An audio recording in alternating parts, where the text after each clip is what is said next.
Let me share my reflection from the Gospel according to John chapter 6 verses 1 to 15. I was struck by verse 10. Jesus said, "Make the people sit down." I was trying to imagine how large a crowd of 5,000 men is.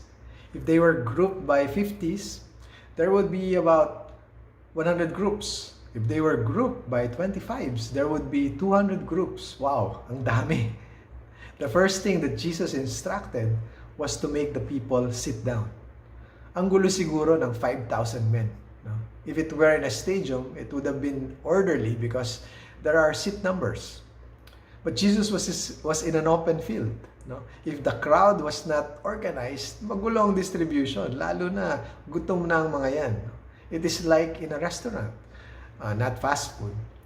You will be seated first before you order. No?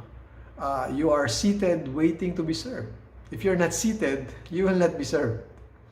This is actually what happened in the gospel today. Verse 11 says, Jesus took the loaves, and when he had given thanks, he distributed them to those who were seated.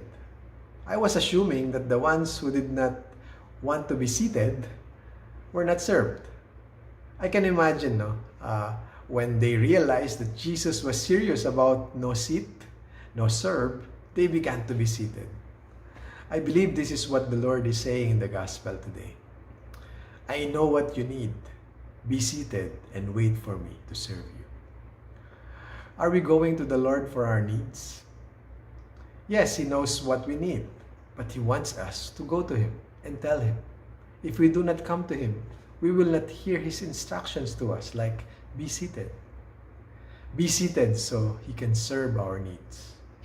Lord, give us the grace to come to you for our needs, and give us the grace to follow your instruction to be seated, so that we will be able to receive what you have prepared for us. Amen.